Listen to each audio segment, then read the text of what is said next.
Greetings, geeks. Welcome to episode 591 of Geeks in Space. Guys, something wonderful is going to happen. We're watching 2010. Chris DeBona. Hi. Nate Ostendorp. Heidi ho. Rob Roseboom. Hello. My God. So this is not as good as 2001. No. I mean, 2001 was a high watermark, right? So here's the thing I'll confess that will be an unpopular opinion. Uh-oh. I think 2001's Tory. Oh, that's fair. Yeah. But it's an important movie. I mean, we can all agree it's an important movie.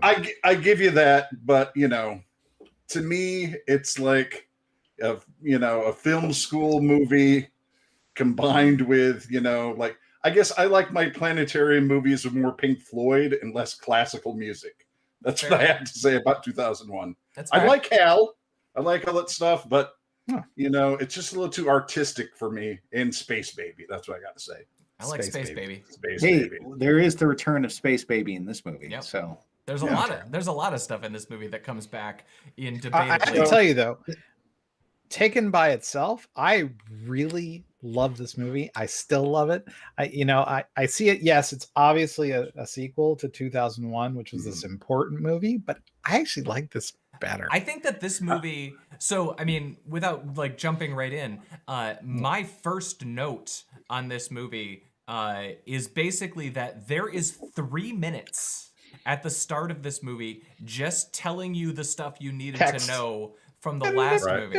And quite frankly, the first 20 minutes of this movie is basically just telling you why they're got to get on a spaceship. Well, 14 years, was that the time between 2001 and 2010? Yeah. So how long is the Star Wars crawl really? I don't think you should hold it against them that they had some text in the beginning.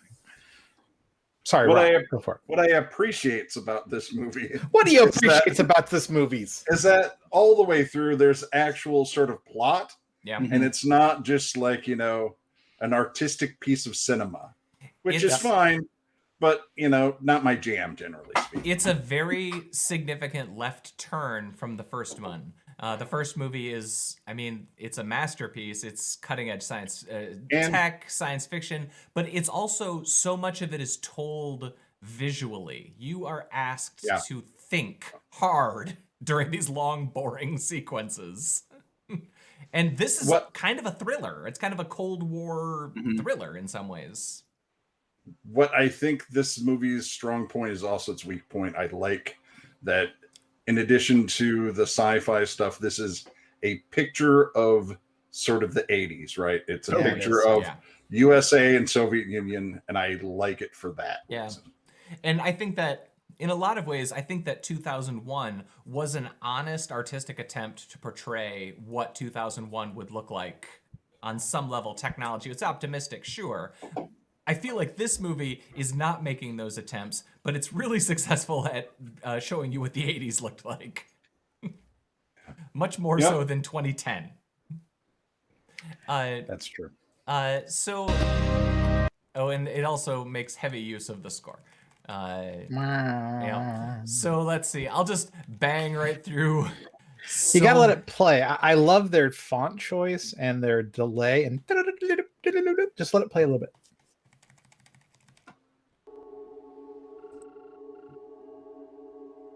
That's high quality text to screen. It's got the little. It's a lot of really nice stills from a better movie. Oh, come on now. A different movie. A better movie. But I'm horribly biased.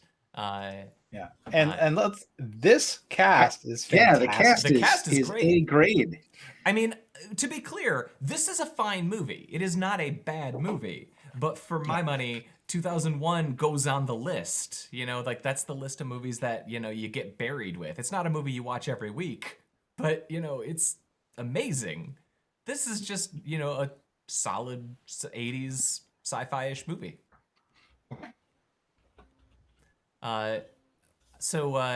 Got satellites. We got satellite dishes, and the first thing I saw when these show up is Chris picked this movie. Yeah, I love This is the reason. Yep, I think you've picked like 3 or 4 movies now with satellite dishes Satellite featuring arrays. prominently.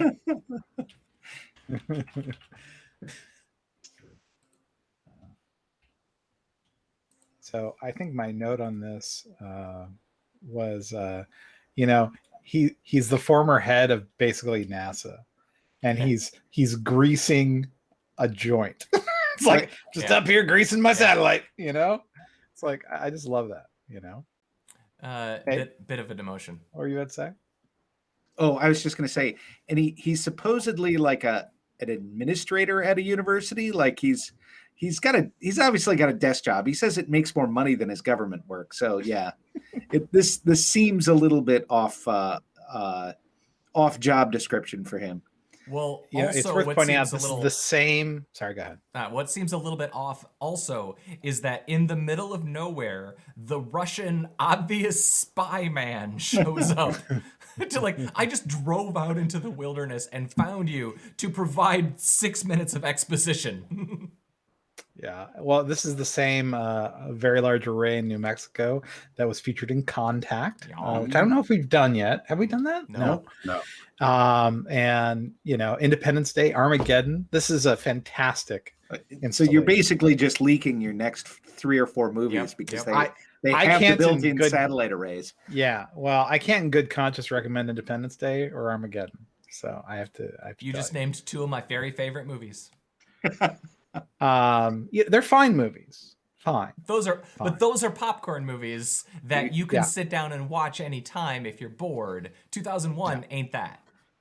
No, it's not. 2001. We're not talking about 2001. This is 2010.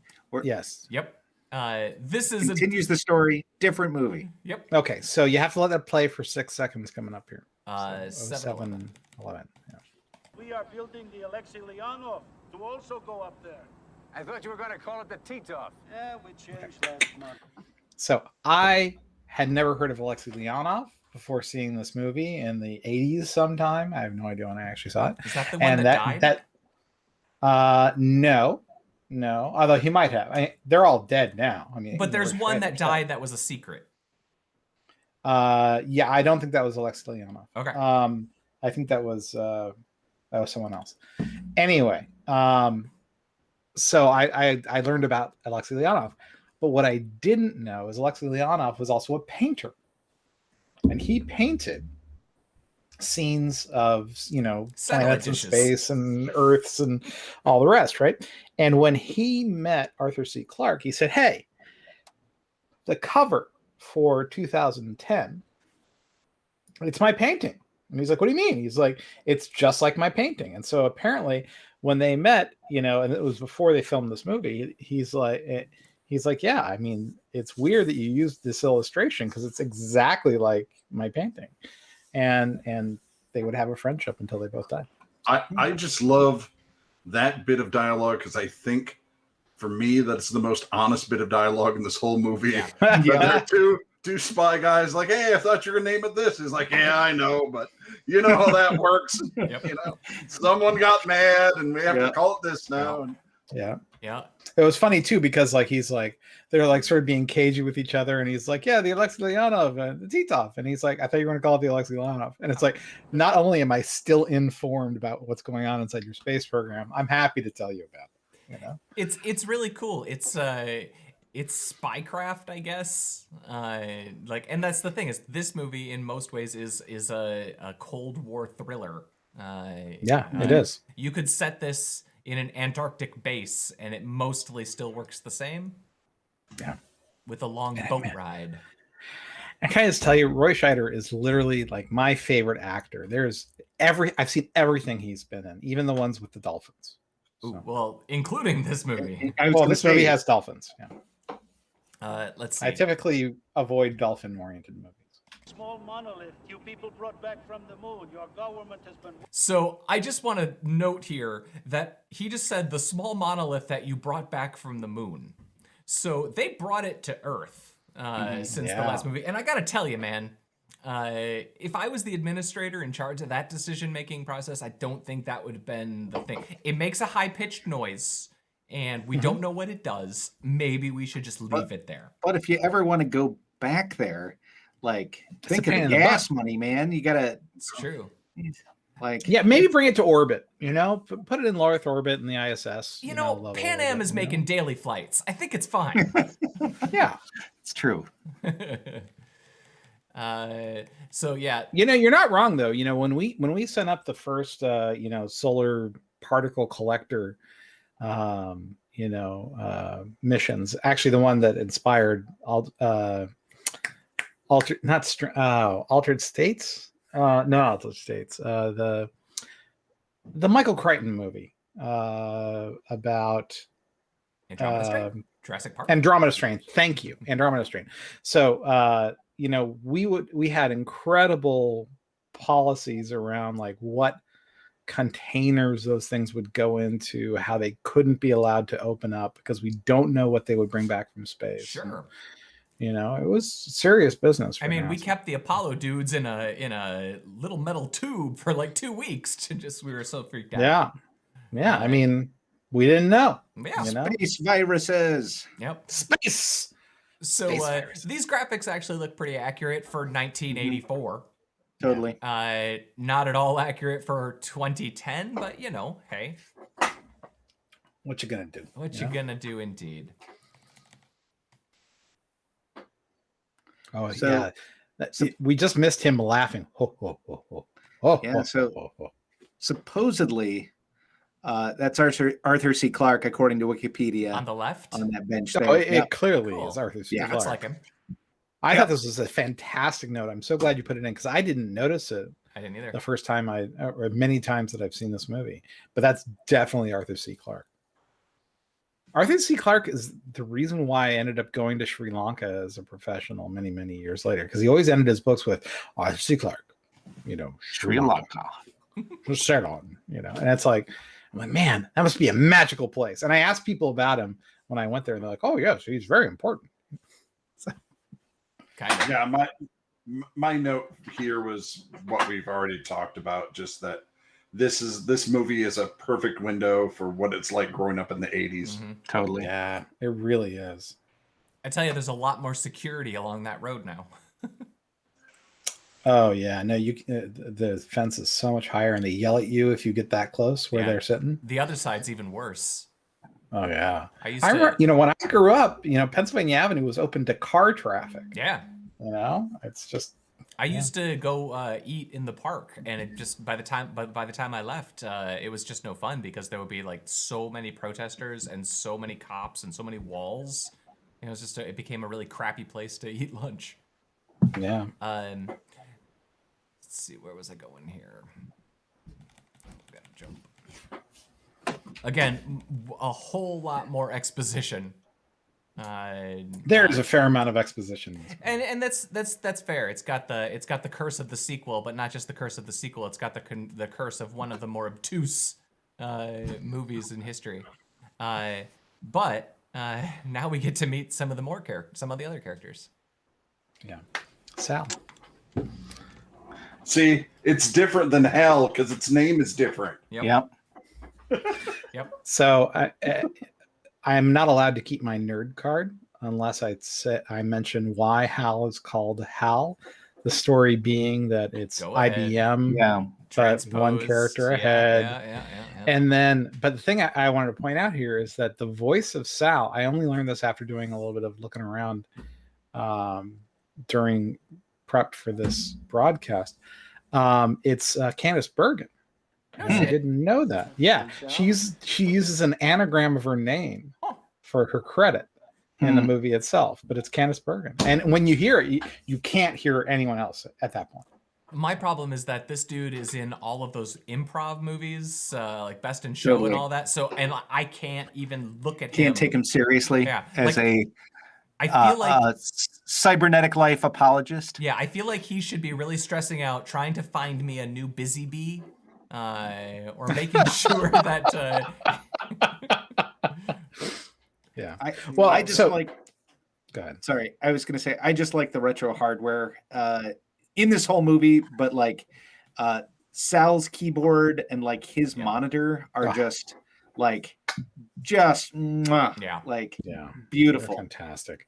And also I have a beef, okay, with both this and 2001 and the inconsistency. So he's at the University of Chicago, but Hal was not born or developed at the University of Chicago.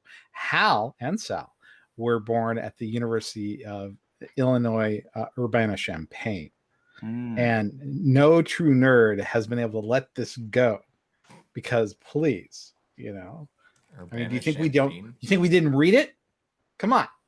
So I'm still upset about this. I hear you. UIUC is where Hal was born, Wrong, not Illinois University of University. Chicago. Chicago? That's where economists go. Will I dream? Of course you will dream. All intelligent creatures dream. Nobody knows why. Perhaps you will dream of how. As I do. As I often do. A little weird. Yeah, it's a little weird. It's a little obsessive. I mean, But we've all met the people who are this guy. I mean, we might be in our younger years, perhaps. There's no way at some point he doesn't close those blinds during the day. That's all I'm saying. Yeah. Because of the glare? Because of the glare. Because of the glare. If you can play this, I just love the reveal here in about 3 seconds. God.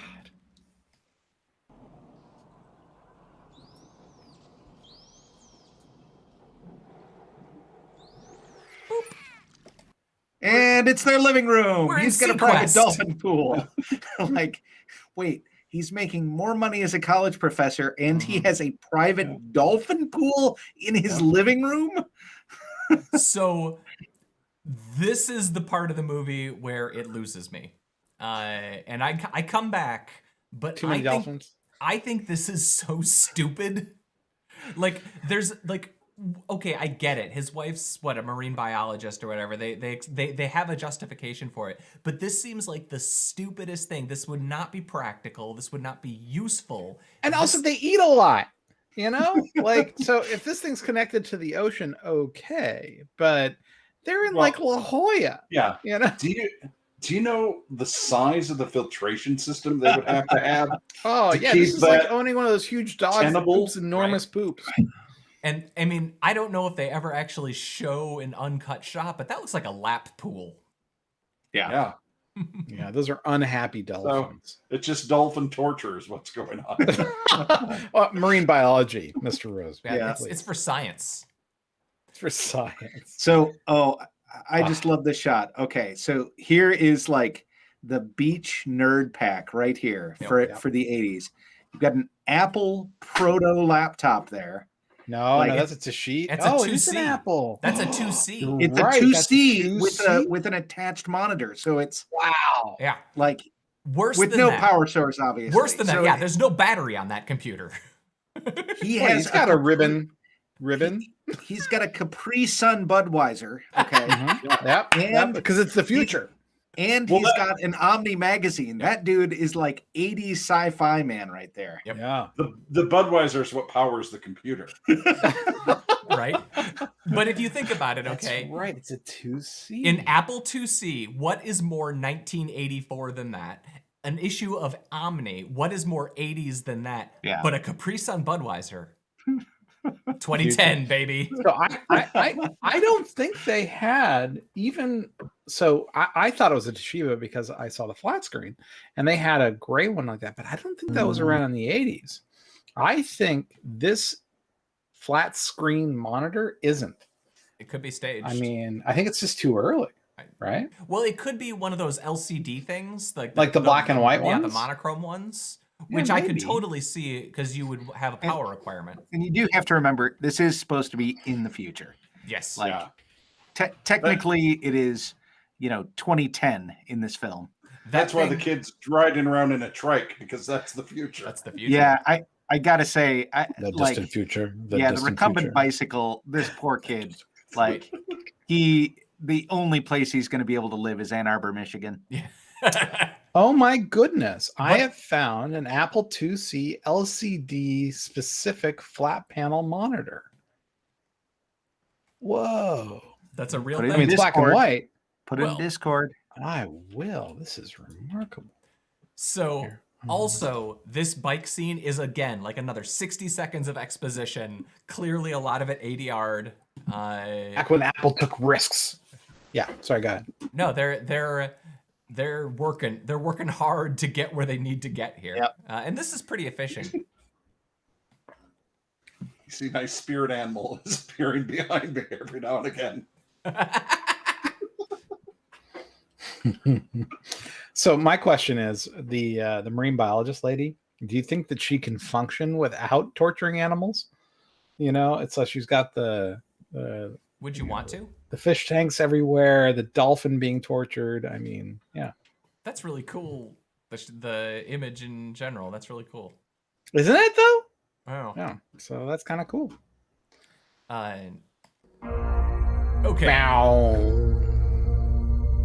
So the only thing I wanted to say about this was like, bow, bow. You're mad that Chris Nolan and I wasn't the love- first one stealing the big noises? No, I'm not mad. I want to give credit to Peter Hyams, but like, no, this I loved this spaceship design. It's a good It ship. was the first time a spaceship was designed. It's like, listen, you know, if we were launching something right now, it would look like this.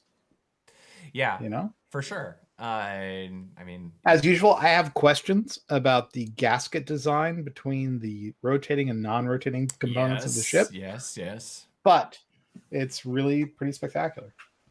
It makes for good visuals, and Yep. better science than a lot of them. Yeah, Yeah. this is a hell of a ship. Oh, And then I see they what you did have, there. yeah, Helen Mirren. Hell in a ship. Yeah, he's wearing like yellow underpants or orange underpants. This is kind of something. He's doing a sleep study. Yeah, he's doing a sleep study. We've done it. He's hoping he I've gets a done CPAP machine when this is all done. Right. That way he can spend lots of times worrying about how much moisture is coming into his face. So you know how I have a thing for Peter Weller's way of screaming, you know? Yep. This was sort of the birth of that. So Roy Scheider, he expresses himself so wonderfully. But actually, I think this is your time code, and then we'll get to my time code. My note was just that at 22:05 is our first. It took 22 minutes for the movie to get to Space. the main plot line. Like everything With was Yakov set. Smirnov and everything. Yeah. A lot has happened while you have been asleep. Understatement. Yeah. Soviet Air Force. How fast? 1 meter per minute. Don't worry. How fast? It's just like, Pretty intense. I adore Roy Scheider. He's great. He's an actor, you know? It's true. I do like that a lot of the stuff feels like a submarine. It's fun design. Yeah.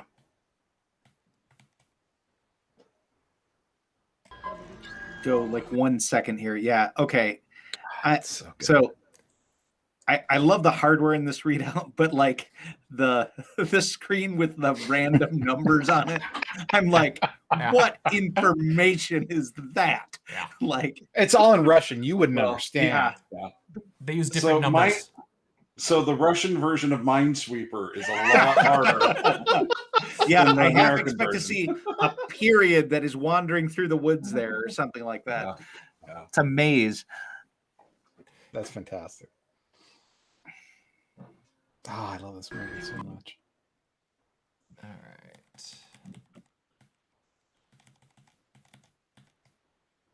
Roy Scheider's an amazing guy.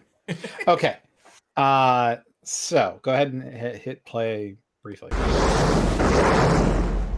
So in the movie, this is in the book, this is the inciting event that kicks off what happens to Jupiter later.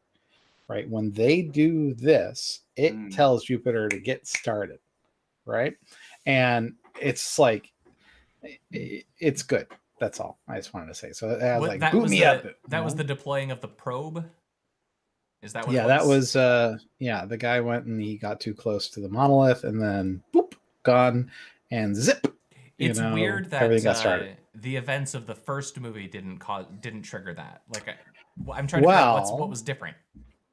Yeah, that's a really good question. It's like they found Dave Bowman not good enough. They needed a Russian, That could be. Someone with philosophy. Well, okay. This is the part where they deploy the balloons. Yeah, no. The heat shields for the arrow braking maneuver. Yeah. This is fantastic. Kinda. I don't know. This one didn't work for me. I just didn't. Didn't? Not balloons. It just felt weird. I thought the air braking was legit. Like that was cool. That's but probably more realistic space tension than you would. But would you want to create a sphere, because then you're responsible for the mass of the full volume, as opposed to like a wing or something where you could get more surface area. You're trying to maximize your I'm drag. not going to go on the physics for it, but Mr. Clark is usually pretty Clark's way better than you are at this stuff, man. For sure. No argument. Never mind. I cede my position to Arthur Clarke. And when it came to predicting stuff, he was way better than most. Yeah. And we all know that I called iPods lame. At the time, they were moderately lame. So every 6 weeks, somebody mocks me on Twitter. I'm sorry. I am not offended. But it is going to go on my tombstone. Well, so if I have anything to say about it, lame. ... You're out there with your chisel. No Rio Diamond. Even less memory than a nomad. Out there with a little can of paint. Oh man. Yeah, we could be like the Banksy on his tombstone. Every 6 months they wash it off, and then some mysterious force comes and puts it back on. So Jupiter was apparently the big CGI in this movie. It's very pretty. And I think they do a good job. It looks a little weird when it collapses, but I just thought this was a nice shot, and it looks pretty good for, again, 1984 CGI. Well, and I didn't get it. It's actually got a little bit of the fluid effects going. Mm-hmm. I mean, that's a lot for 1984. This is like this is contemporaneous to like the Genesis missile or whatever, the Genesis device in Wrath of Khan. A Genesis device. Like that sort of thing. Like there's not a lot happening back then. Life from lifelessness. Oh. Sorry, it just happens. I love Wrath of Khan. Have you seen Wrath of... Did we do Wrath of Khan yet? We haven't. We did Search for Spock. Oh. Like a sucker. Wow. I mean, we've done a lot of movies. We have. We're coming up on number 50. So I admit, I really like that I put Starship Troopers in there, even though we didn't do it, because I know we would eventually. So Chris, you're talking about where you live. When I see this, here's where I live, because we're finally getting to Discovery. And that is special to me. Do you want to tell the story of the model in this movie? Do you know the story? I mean, I know lots of stuff about the original. I assume it's the same model. Did they have to rebuild it? No. Oh, that would suck. No, Kubrick destroyed. Oh, that's right. I read all the models. He refused to ever let anyone consider making a sequel, even though he didn't write the book, of 2001, because he wanted it to be a singular, iconic thing. And so they had to rebuild everything. From notes and from film screens. And so this is version 2. It's a hell of a ship, though. It's a weird design, and that's one that always felt to me like, that might be how we do it. Yeah. So, okay. The thing that lives inside me from this movie and has since the very moment, go ahead and hit play.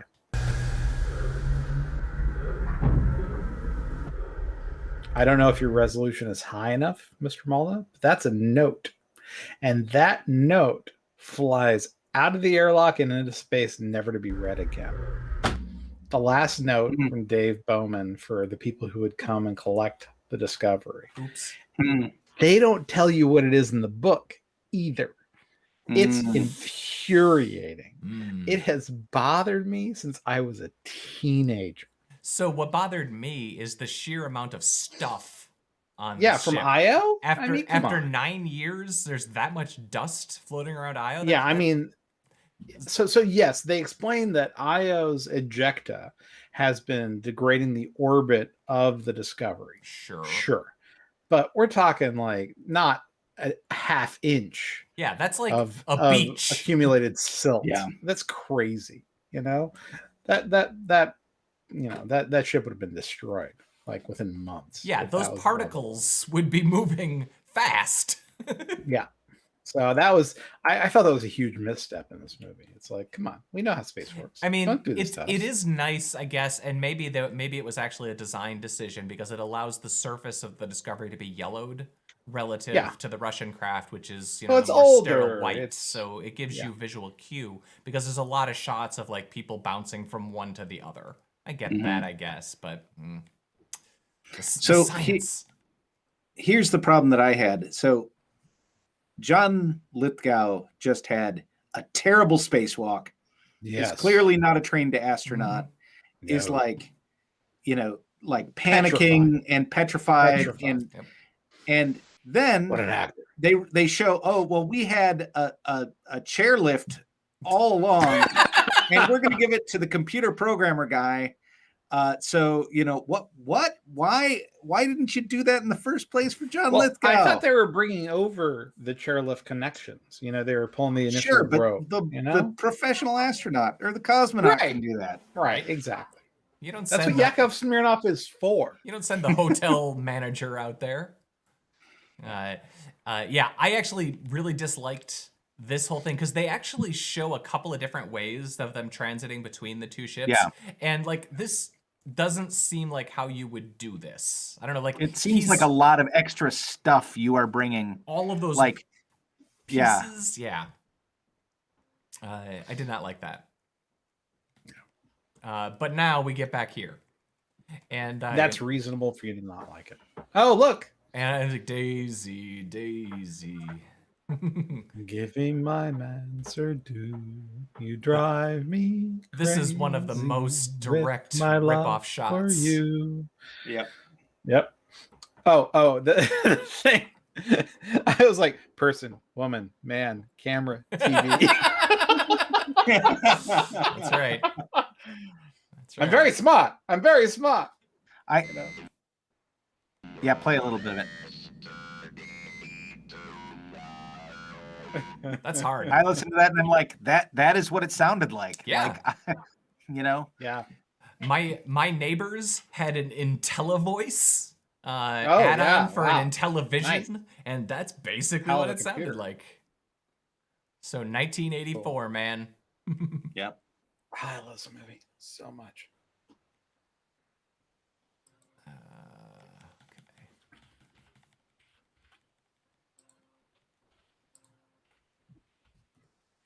So we get our monolith back. I think this is the first reveal of big the big one that they say is 10 kilometers or something across. Yeah. Mm-hmm. You know what it looks like to me? It looks like they use the same compositing technology they used in Dune for the Spacers Guild. I can see that. It's not good. I mean, it's a like, painting. Plop. Yeah, it's obviously, like plop. We were in a hurry, okay? We had to go build that Russian spaceship. We had to figure out how to make Jupiter collapse on itself. I mean, because the spaceship looks great. Discovery looks great. Jupiter, great. And the monolith. It's like, oh yeah, and there's a monolith there. That's kind of like what it looked like in the first one, though, so I guess I'm fine with that on a consistency level, but yeah. It's not the strongest effect. But also, it's a giant black cube floating in a giant black void of space. That's difficult to represent in a movie theater. It's not a cube, Rob. I'm sorry. Whatever shape it is. 1 by 4 by 9. It's perfect. Magic ratios. Squares. Right. Yeah. Okay. I think this is Nate's. Yeah. Yeah. Keep playing a little bit. I remember Dave Bowman. Everything about him. Like this kind of threw me off. I mean, I read the book maybe 25 years ago, so I saw this and I'm like, oh man, this is creepy. Like, this is weird stuff. This scene, and then there's the other one in a few minutes. It's tonally just completely different, and I think that's the struggle of this movie, is that it's got this weird, I don't know, spiritual element, this Ghost in the Machine component. It's also got a thriller. It's got the sci-fi, like the adventure component of like we're trying, like there's a lot of extra vehicular activity, which is, I think, trying to, you know, echo the first movie as best it can. Like this movie's trying a lot for sub 2 hours. It's 1:55, and it's got a lot in it. It puts a lot in there.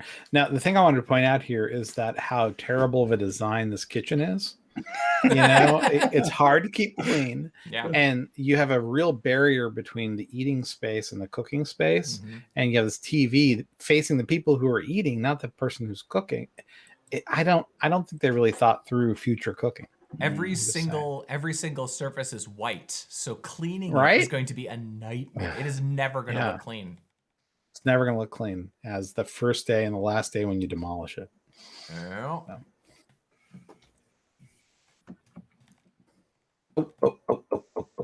So excited. Such a good show. I didn't know. I didn't know. Good. Thank you. I love Roy Schneider. That's all. That's all this is about. I didn't know. It's like, you're an actor.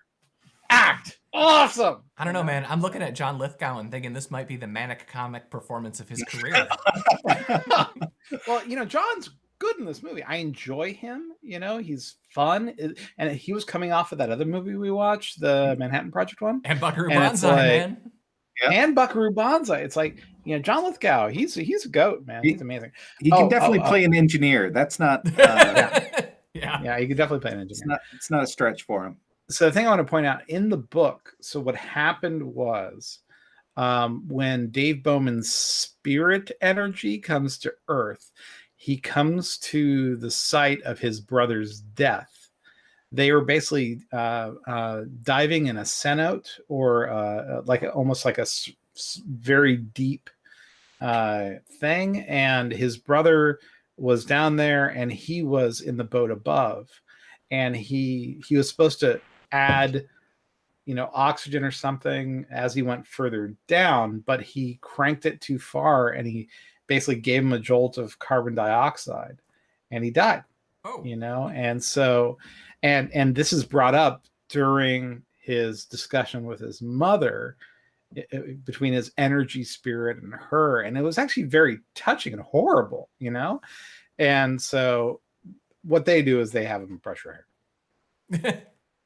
Yeah, you know, I'm like, still creepy. She lost both her sons. And then there's the least effective and observant nurse in the planet, you know. Is this Nate? You know, go forward a little bit. I think I'm a couple frames off. Oh, look at that. Go forward one second. Yeah, that's what I wanted to catch. Yeah, I just like Arthur C. Clarke as the president and Kubrick as the Russian premier. That's just brilliant. Nicely done. Nicely done. I was so glad you found that. I was like, oh, I'm getting a lot out of this viewing. So look at that chair. Oh, corridor. Yeah. Oh, there's. Good call. Yeah. They got the weird binary arm pod things. Yeah. They rebuilt this set to quite good detail, and then they proceed to do like we get the different Bowmans from the later in the movie, which is super freaking weird. But you know, I guess he wants to get paid too. Because getting paid is something wonderful. It is something wonderful. Something wonderful. You mean like your face, buddy? Wow, that's a lot of makeup. He lives all his ages at once. It's true. He's probably still mostly a star baby. There we go. Star baby. Space baby. Well. I like how he's kind of messing with him too. Yeah. Like he's giving him the side eye. He's trolling. Oh yeah, the scene with the pens. I forgot that. Yeah, it's cute. Good one. You don't have to go back. Oh, this is Nate and me. Nate, you're up. Oh, here's where we have the robot evangelist. Play 5 seconds. Whether we are based on carbon or silicon makes no fundamental difference. We should each be treated with appropriate respect. So, our choice. I feel like that guy watched Measure of a Man like yesterday and really just wanted to get that off his chest. I wonder if Ray Kurzweil like helped out with this movie, you know? Well, I wonder if he knows that they're holding a pair of dolphins hostage in his home. In the lab pool. If he loves life so much, it seems he would have a problem with that. So let it play a little bit long. Oh, that's okay. Because the thing is, you remember my rant about how when the robot goes crazy and starts killing all the people, I'm pro people as opposed to pro killer robot. No matter how much they try to have me sympathize with the robot, I mean, so Jon Lithgow's like, if the choice is him or us, I choose us, and it's like, yeah, that's right, humans before robots. Controversial opinion. It's not controversial. I know. You know that the machine is recording this right now, Chris. Mhm. And Well, I think we can get along. I'm not advocating the abuse of machines. I'm just saying that, people can't reboot, can't be reloaded, can't be backed up. The thought experiment about you have to work to create the artificial intelligence in the future, because if you don't, the artificial intelligence in the future will kill everybody that didn't help it become Roko's basilisk or whatever. Yeah, it's probably that. It's watching this right now. So I just like to say, I'm pro artificial intelligence. Well, I have to be honest with you. I don't know if we'll ever reach that level of artificial intelligence. Probably we will at some point through full simulation or something. I don't know. Long and short of it is, if we can get along, we'll get along. I mean, the same thing applies to artificial intelligence as it does to the stuff we know right now. Just don't be a jerk. Yeah, don't be a racist. Don't be a sexist. Don't be a computerist. AI. Yeah, but that's worked out great so far. Yep. Yeah. So, everything will probably be fine. It'll be great. No problem. People are going to get along. So now we see the hole in Jupiter starting. Also, think of how cool this scene is. Yeah. They have the Russian thing with the big umbilical mounting on the Discovery. Discovery is huge, by the way, compared to the Russian ship. Yeah. And yeah, so this is definitely, and you guys have heard me say this 1,000 times. This is one of those moments where I wish I was watching this on an IMAX screen. I was just watching it on the huge theater experience. Although I don't think this movie has quite the same level of precision as 2001. 2001 on an IMAX was like one of the greatest film going experiences of my life. I would really like to see this in a real theater though. But I've really enjoyed before COVID happened. I was going to the throwback weekends once a week and saw like Indiana Jones and like all of these old movies. But we're on a big movie theater screen and it's a better experience. And this is a shot. I would like to see this on a real screen. Can I ask you a question? Yes. Has your local movie theaters reopened, and are you vaccinated / comfortable enough to go there yet? Our theaters are open, but they're not really showing anything that I would care about currently. No, the movies out right now suck. Yeah, and everything that is out is stuff that you can get on streaming simultaneously, so I'm not willing to risk it. For a while they were doing this thing where you could rent a whole theater for like $120. Yeah, and I kind of wish I had done that. I regret that now. I really wish I would have too. I mean, we could have all gone in on it and sat 50 feet apart. Yeah. Well, you still can rent a whole movie theater, and it's actually not that expensive. But they're not desperate anymore. Yeah. So that was the only way they could open was for private parties. Whatever. Yeah, it might cost $250 now. Sure.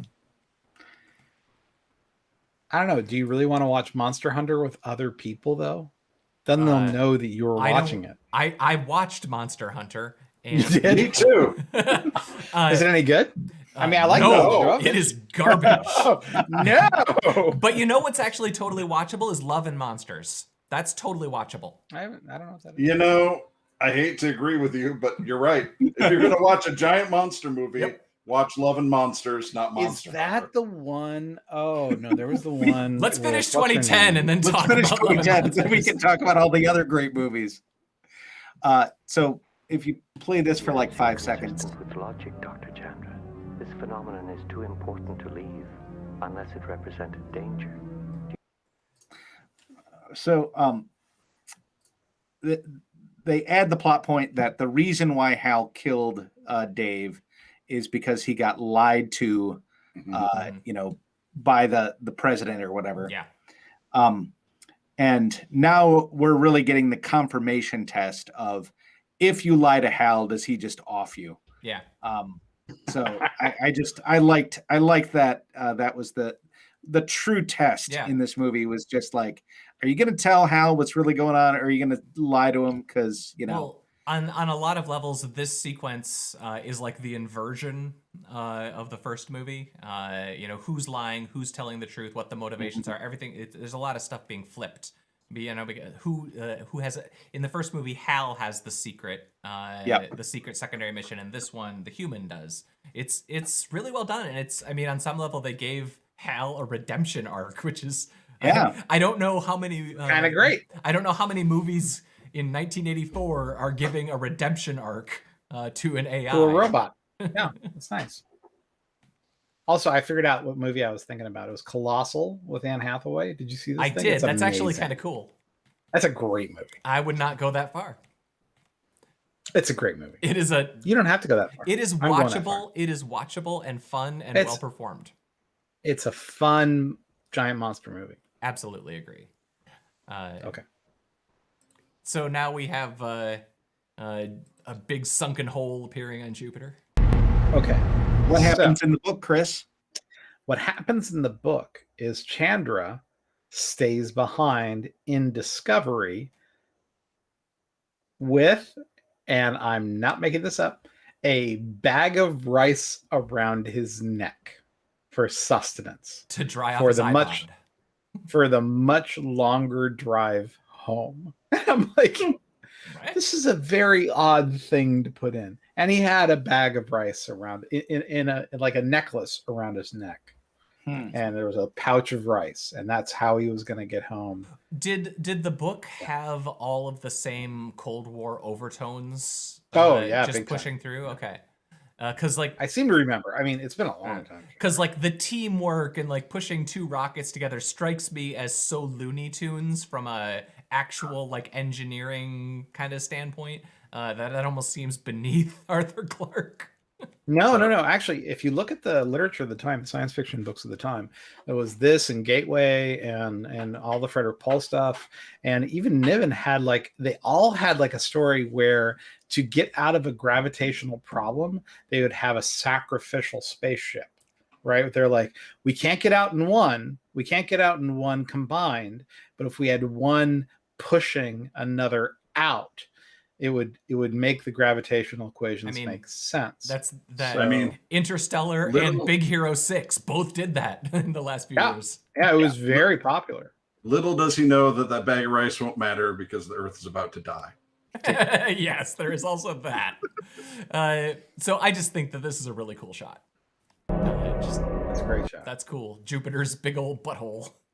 Well, in the book, they were like, they called Jupiter the sun that failed. Yeah. It failed to ignite and all the rest. So. And all these worlds. I want they show the whole thing at the very end. Use them in peace. I mean, it's a weird ending. Yep. And now we have to really talk about what the implications are of what this movie is saying. We're taking Europa as tax. Well, I mean, you know why. they wanted to protect Europa is because it had the beginnings of life. Yeah. Much in the same way as Earth had the beginnings of life. They And show in it. the Show it in book- 2 minutes. So Rob, talk Oh, about the they do. star. Okay. So what I love about this is they let them have all the other planets because they're going to have to, because now that there's never night, 70% of mammal species are nocturnal, Right. including a huge amount of other species are nocturnal. Right. So the entire ecosystem is going to crash. Yeah. And let me also point out that many of those nocturnal species eat insects. So there's just going to be hordes and hordes of malaria mosquitoes, ticks. They've just doomed the planet. So it's good that they can live on those other places because the Earth is screwed. Yes, Yeah, but this was the really terrifying part. It's like they don't, you can remember before the bright star, and it's like, oh no, the Whoa. bright star, like ruined everything. right. This is end of days. We've got like maybe a decade, and then Earth is different. Everything collapsed. But Well, that's okay. I think it would change. Nature would adapt. Nature would heal. In a month? So here's where nature I don't know is how- adapting. I don't know how fast you think evolution is, Chris, but it's longer than a month. It is. It is. Yeah. So now we go back to Europa. Everything over 5 pounds is dead. Right. Yep. Right. Yeah. This is why the aliens want us to keep off Europa. So good job. Did I mark it? Yes, I did.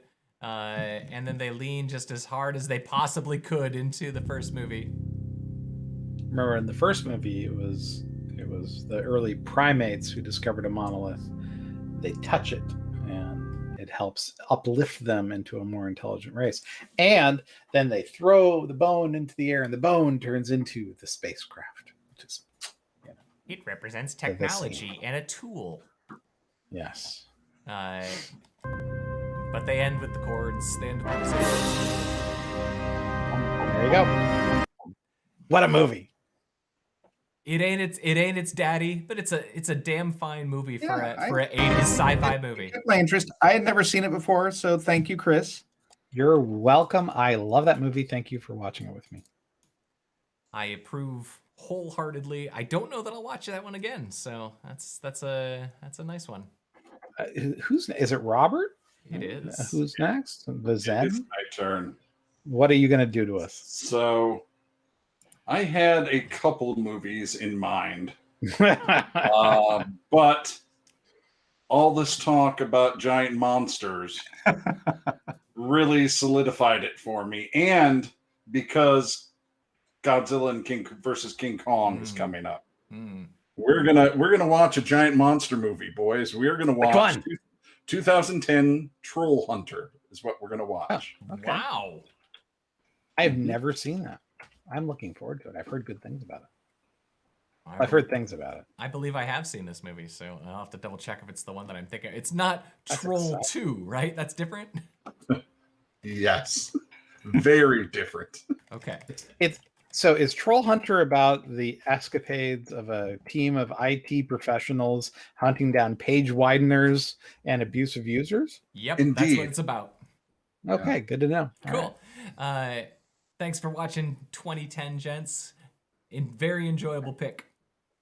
Thank you. Now let's say goodbye to Chris DeBona, See you, everybody. Nate Ostendorp, Fairly well. Rob Roseboom. Goodbye. I hope something wonderful happened for all of you. I'm Rob Commander Taco Maldo. We'll see you Friday. We'll talk about the news.